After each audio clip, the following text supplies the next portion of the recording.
Sinagip ng mga otoridad ang batang babae nag-viral na nanlilimos habang may hawak na kutsilyo sa Las Piñas. Tinututukan na raw ng DSWD ang bata dahil napagalamang isang drug dependent ang kanyang ina. Nangako naman ang Las Piñas Police sa paigtingin ng police visibility sa lugar kasunod ng nahulikam na insidente. May unang balita si Darlene Kai.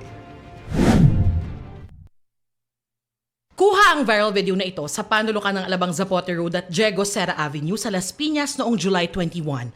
Nasa video ang isang batang may hawak na kutsilyo habang nasa kalsada. Sa isang punto, tumingin ang bata sa kumukuha ng video at nag-dirty finger pa.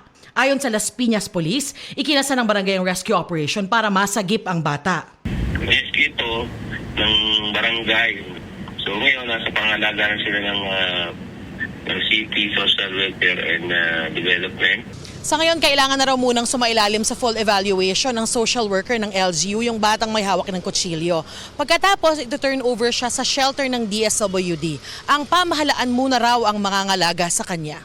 Ayon sa DSWD, agad nilang inalam ang background ng bata. When this went viral, nakipag-ugnayan na kami sa local government at nasa kanila na, even as we speak. Unfortunately, supposedly the mother of the minor is a drug dependent. So hindi niya talaga naaalagaan yung bata.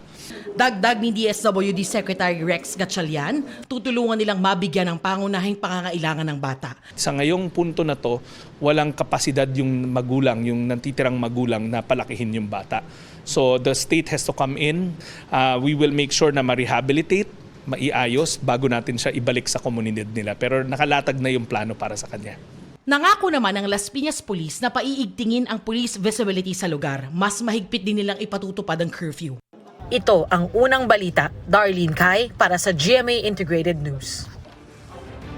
Kapuso, huwag magpapahuli sa latest news and updates. Mag-iuna ka sa balita at mag-subscribe sa YouTube channel ng GMA Integrated News.